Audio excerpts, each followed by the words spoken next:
Grabe sulit yung 2,100 plus ko dito. Imagine guys, ganito nakalaki ang drawer na to na nabili ko lang sa halagang 2,100.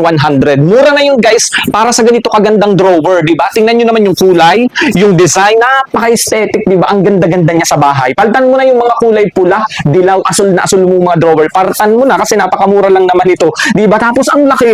Imagine nagulat nga ako dito pagkatapos ko siyang i-assemble kasi guys, ang laki niya, ang taas. Siya nga pala, ang lapad nga pala, ang width nito, 60 cm yan, 60 cm.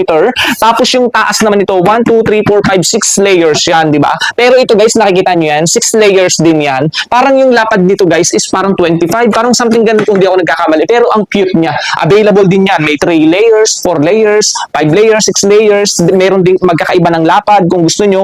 Available yan guys. Tapos ang maganda dito, madaling i-assemble. Alam nyo kung bakit. Pagpapatung-patungin nyo na lang siya. Bubuklatin mo lang yung mga side pagpapatung-patungin. Tapos, ayan, ilalak nyo lang dito sa gilid.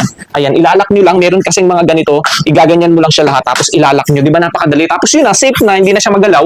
Tapos, ayan, ang daling ilipat kasi alam nyo ba kung bakit? Meron siyang gulong dito sa ilalim. Kaya kung ililipat nyo ng pwesto, ay hindi kayo mahihirapan. Tsaka hindi masisira yung side nyo. Hindi magagasgas kasi may gulong na siya. Tapos dito sa ibabaw nito guys, pwede nyo siyang lagyan ng mga gamit pa kasi meron siyang ano dito, ang cute, ang ganda. Pwedeng bag, pwedeng yung mga makeup nyo o kaya naman yung flower base kung gusto mo, di ba? Sobrang ganda. Tapos ang daling i-assemble, sulit na sulit kayo dito. Available din yung iba't ibang size nito guys ha, iba't ibang lapad nito, iba't ibang layer nito, available yan. Meron din guys tayo ng kulay brown na sinag yung loob. Dito sa takip, parang sinag yung loob kita. Available din yun. Di ba ang gandang damitan, ang gandang lagayan ng mga grocery nyo or kung ano man gusto nyo ilagay dito. Sulit kayo guys sa halagang 2,001 plus napakamura lang nito. Kaya kung gusto nyo, go check out na.